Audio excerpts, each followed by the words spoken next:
I love everything that you're saying, and I'm sure probably most of us here agree with what you're saying.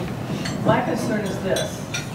When you get to, I hope you get, but I hope you get to the governor's office, you're going to run into a Democrat majority that fundamentally disagree with everything you're trying to do and won't do anything that the public employee unions and the environmentalists don't want them to do. How are you going to run that? No. It's a tough question. Everyone on the campaign trail asked me in a much sort of less polite way, how will you get anything done?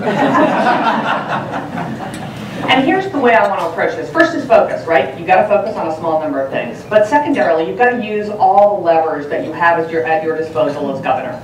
And first, the first lever is, and not well understood by many people, is the appointments process. Turns out the governor of California gets 3,000 appointments to his or her administration, 300 of which are essential. They're your agency heads, your department heads, all the gubernatorial appointments to the 395 boards and commissions that we run in California.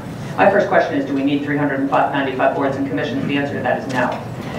But you've got to have the right people in the right job who share the governor's agenda. You know, I did not run eBay by myself. I will not govern California by myself. If you don't have the right people in those appointments, then you start with one hand tied behind your back. And I think a third of those top 300 need to come from the private sector. There are some very good public servants out there, civil servants. We need to find them and empower them. But frankly, I think it's really hard to reinvent Sacramento with insiders. So let's bring some private sector expertise in technology, in cost reduction, in purchasing, in ways to do things more efficiently. And you can do a lot of that actually without legislative approval.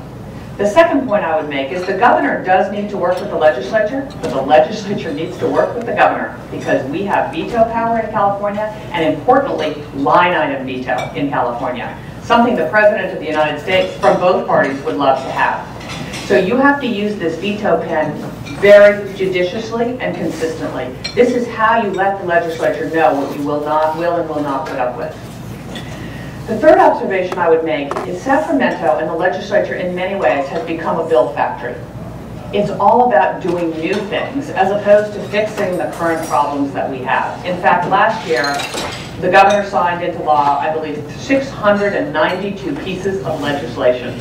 I don't know if you've had a chance to read through that legislation. Virtually none of it is on point to any of the crises we face. So how about we stop the new stuff and focus the legislature on creating the very best business climate we can in California, getting government spending under control, and fixing our education system.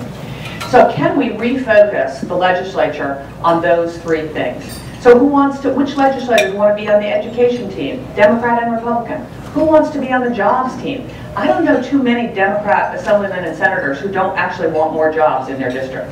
I mean, with the unemployment rate we face here, it seems like we can rally around that.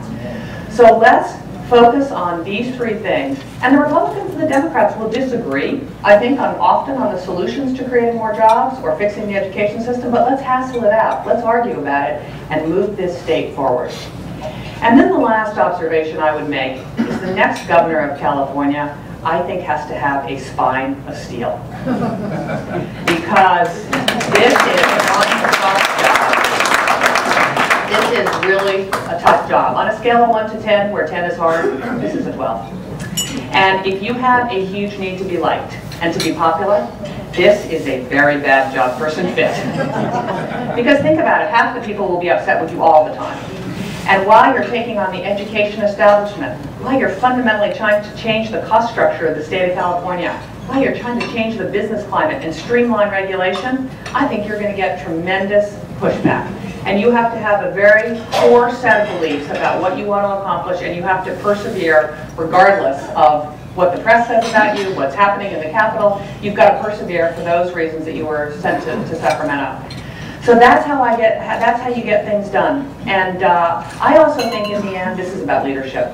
Think about it. In business, in government, in not-for-profits, leadership makes all the difference. What great leadership does is bring people together to change things for the better. And I think after 30 years in business, I've developed some pretty good leadership skills. I can inspire people to do things we didn't think we could do together. You know, eBay in many ways is all about the power of many. What we can do together, none of us can do alone. I saw it firsthand every single day. What we did is we created a trading platform at eBay, but it was eBay users who built the company. It is not the government that creates jobs in California. It is people like you who create the jobs. What government can do is create the conditions for small businesses to grow and thrive. But the government doesn't create wealth, the people do. And if we can remember that and we can inspire Californians to rally around this, I think we have a good shot at getting this done.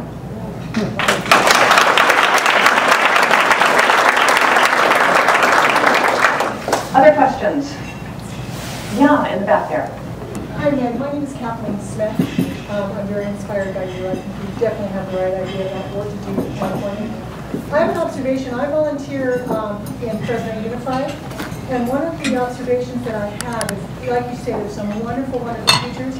There's also wonderful business professionals in this room that can also make an impact in the classroom. But because we don't have teacher credentials, or we don't have those kinds of things, we aren't allowed to participate in the children's growth and these things. So I volunteer as a mentor, which I know has a very positive impact.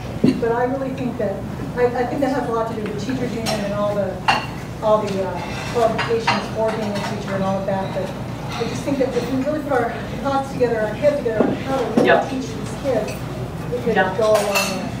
Well, one of the things that I think is true about how we run education in California today is what has happened is a lot of the power has been centralized in Sacramento, and we need to push that power back down to local school districts.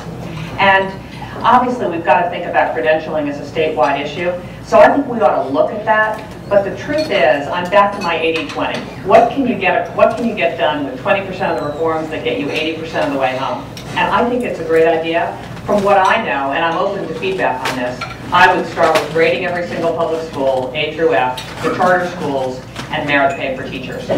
If we can get those done, then let's move on to teacher credentialing. Let's move on to any number of things that we could make a difference on. So again, I am a big believer in only bite off what you can chew, and bite off what you can get done. So I think it's a great idea. I don't know that it would be in my first three that I would do.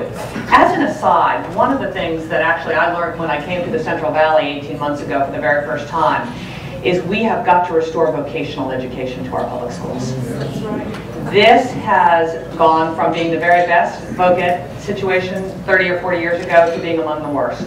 And frankly, we need to prepare kids for jobs in the trades. And I was talking to someone the other day in the Central Valley who said, you know what, when construction is up and running and the business is good, we're actually importing plumbers, carpenters, electricians from Arizona and Colorado. So how does that work, right? So that's one of the things that I'd like to do is make sure we restore vocational education to the communities who think it's incredibly important. And frankly, I haven't run into too many communities who don't think it's important. So thanks for that question. Yeah? Do you have a cultural arts platform? I don't have a cultural arts platform per se. Obviously, I think the arts are an incredibly important part of a well-rounded education. I mean, think about what we got. I know I got as you know, learning how to play an instrument in high school and grade school and the arts. So I think it has to be an important part of what we do. Again, I would like to put responsibility down at the local district level so that districts can decide how much they want to spend on that program, how to make sure every child has a chance to experience the cultural arts. So specifically I don't, but I think it's an incredibly important part of a well-rounded education. Other questions? Don't be shy. Yes, Fred. The San Joaquin Valley has a very, very large Latino population base. And I'd like to know where they fit in your agenda, so as governor. Good. Very good question. So I want to build 3 coalitions to help win this election. It will be important in the primary, which is June of this year. It will be essential in the general. In November, you probably know that the likely Democrat opponent will be Jerry Brown, who is running unopposed in the Democratic primary. Jerry Brown was governor 30 years ago. In any case, in order to win the general, we've got to build 3 very important coalitions, and I am starting now to do that. The first coalition is women.